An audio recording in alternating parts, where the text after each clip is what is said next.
Hello दोस्तों, expert education point में आप लोग का स्वागत है। इस पिछले वीडियो में हमने छोटे छोटे पॉइंट्स को क्लियर किए थे और इसमें आज हम लोग पढ़ेंगे जिस चैप्टर का नाम है प्रकाश का परिवर्तन, जो फर्स्ट चैप्टर है। और यहाँ पर प्रकाश का परिवर्तन से रिलेटेड कुछ पॉइंट्स को देखेंगे। इसके बाद प्रकाश के परिवर्तन के नियम पढ़ेंगे।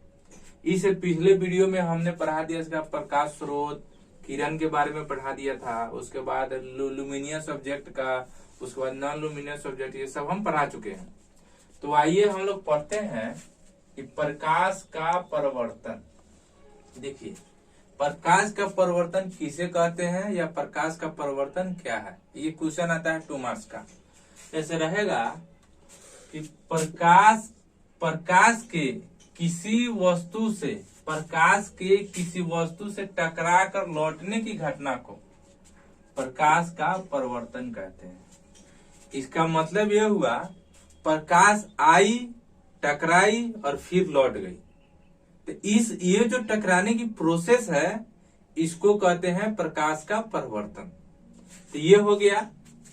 अब यहाँ पे देखिए, यहाँ पर जो प्रकाश आ रही है, आपतित किरण, इसको बोलते हैं। जिस बिंदु पर कोई किरण गिरती है उसे आपतित किरण कहते हैं। और उस बिंदु से किसी समतल सतह के उस बिंदु से आपतित किरण फिर उसी माध्यम में लौट जाती है, उसे कहते हैं परावर्तित किरण। और ये एक अभिलंब अपना से खींचा जाता है, तो इसको अभिलंब बोलते हैं, यानी यहाँ पे 90 डिग्री का एंगल बनता है। तो आइए हम लोग इस पॉइंट को क्लियर कर। और जिस बिंदु पे आपतित किरण आती है उस बिंदु को आपतन बिंदु कहते हैं। तो इस सब को आप लोग नोट करते चलिएगा, हम समझा दे रहे हैं। यहाँ पर है आपतित किरण। देखिए, आपतित किरण किसी सतह पर पड़ने वाली किरण को आपतित किरण कहते हैं। यानी कोई भी सतह है, कोई प्रकाश आने का मतलब है कि उसमें किरण है।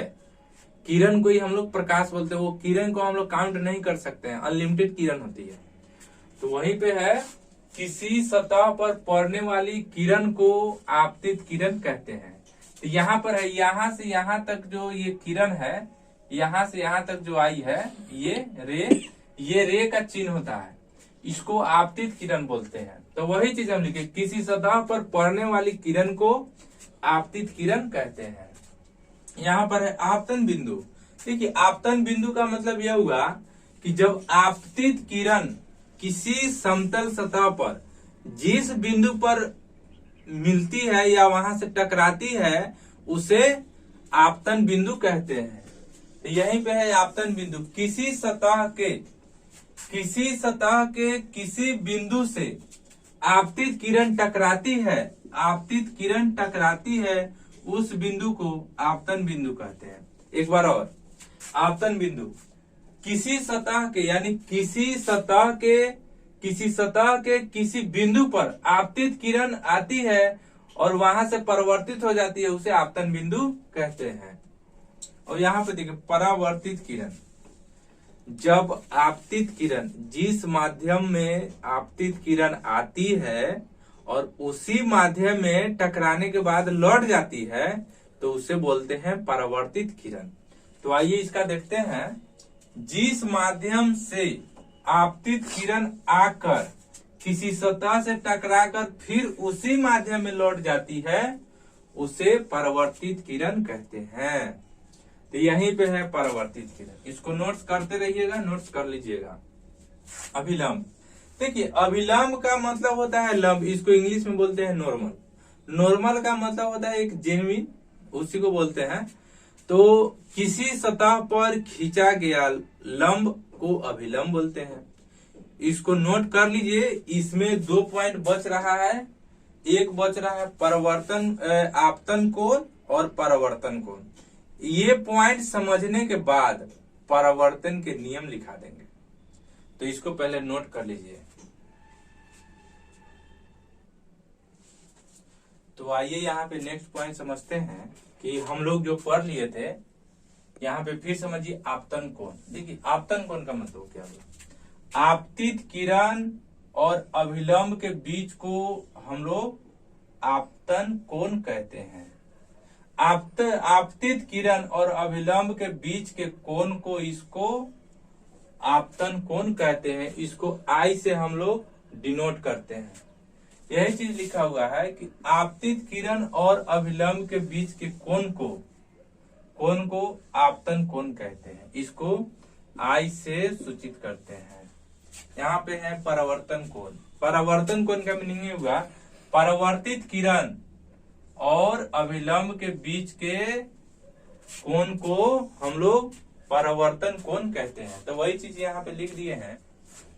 यही चीज है कि परावर्तित किरण और अभिलंब के बीच के कोण को हम लोग परावर्तन कोण कहते हैं।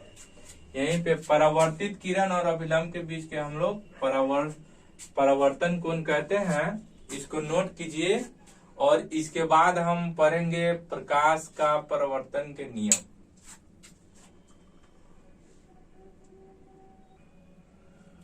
आइए आगे देखते हैं परावर्तन के नियम। हम पहले ही बता चुके हैं कि इसी पॉइंट में हम लोग पढ़ेंगे परावर्तन के नियम। तो यहाँ पे है आपतित किरण, परावर्तित किरण और अभिलंब तीनों एक ही तल में होते हैं। आइए आगे देखते हैं कि यहाँ पर हम लोग पढ़ेंगे कि परावर्तन के नियम। परावर्तन के नियम देखिए, परावर्तन के नियम ये होता है कि आपतित किरण और परावर्तित किरण, आपतित किरण, परावर्तित किरण और आपतन बिंदु पर डाला गया अभिलंब तीनों एक ही तल में होते हैं। तीनों एक ही तल में होते हैं। इसका मतलब ये हुआ आपतित किरण, परावर्तित किरण और आपतन बिंदु पर डाला गया अभिलंब तीनों एक ही तल में होते हैं। यह फर्स्ट नियम है। दूसरा का नियम देखिए, आपतन कोण परावर्तन कोण के बराबर होते हैं। यानी कोणाई बराबर कोणाई, यानी ये आपतन कोण परावर्तन कोण के बराबर होते हैं। यही दो रूल है, इसको नोट कर लीजिए। इसके बाद फिर एक पॉइंट बच रहा है कि जब समतल सतह से कोई किरण टकराती है और 90 डिग्री पे एंगल बनाती है तो फिर उसी माध्यम में लौट जाती है। एक पॉइंट है छोटा सा, इसको सिर्फ नोट करना है। इसको पहले नोट कीजिए।